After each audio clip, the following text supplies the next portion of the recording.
point in time, you might begin to tolerate junk food or alcohol or drugs. Does it mean these things are good for you? Of course not. It's the same thing. So the fact that some people tolerate dairy doesn't mean they should be eating it. In fact, very quick examination of the statistics shows that the countries with the highest rates of dairy consumption, the United States, the United Kingdom, Switzerland, Sweden, Holland, and Denmark, these 6 countries are the same 6 countries that have the highest rates of osteoporosis. But wait a second. The American Dairy Council has been trying to tell us now for 50 or 60 years that drinking milk and eating dairy products is good for us, that it helps us eliminate osteoporosis. So how come all the people on the planet that eat the most dairy have the highest rates of osteoporosis? Again, here's an example of a situation where people are tolerating dairy, but it's not only not benefiting them, it's actually contributing to the disease process. And this happens, by the way, because dairy is very acid forming, and although it contains a lot of calcium, that calcium is bound up in proteins we can't digest. So the calcium in dairy is almost completely not bioavailable, and because dairy is acid forming, it actually takes calcium out of the bones. The body purposely gives up its calcium to try to achieve a proper pH balance. Every time we consume acid-forming foods, the blood's pH tends to drop, and there's only a small amount of leeway, because if the pH goes too low or goes too high, there's a condition that develops. I always forget what it's called. Oh yeah, death.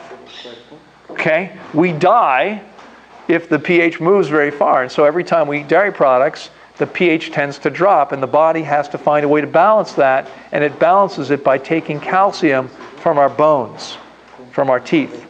So dairy may contain a lot of calcium, but you can't get it. You're losing it. So it's kind of like there's a lot of gold in Fort Knox, or there used to be, probably not anymore. But even if it was still there, it wouldn't do you any good because you can't get in. You can't get to it, right? The fact there's a lot there, you and I can't get to it. We have no way to access it. And the same is true with the calcium in dairy. So dairy products are acid-forming foods. They're mucus-forming foods. They lower the pH of the body and wind up causing osteoporosis. Honestly, there's not a single good reason to be consuming dairy products. Not one. Are there some better than others? Yeah, perhaps. Perhaps. But a better way to look at this, when you ask, are some better than others? Let me ask you a question. Would you prefer that I cut off your hand, or just 3 of your fingers? Well, I'll take 3 of them. 3 of my fingers is better than my whole hand. Yeah, but it's not that much better. It's not good, right? We're looking at 2 lousy options. So, yeah, some dairy products may be better than others. No dairy products belong in the human body. Okay? Mother's milk for a baby, after weaning, nothing at all, you'll do much better. One of the single most powerful and significant dietary changes someone can make is to give up dairy products. A lot of things resolve. Asthma, many allergies, a whole host of conditions, often arthritis, tend to resolve by simply giving up dairy products.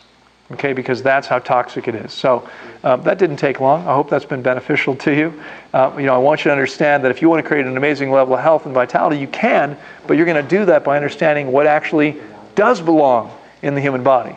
And the milk of another species is never going to be part of that. Okay, hope that helps. See you next time.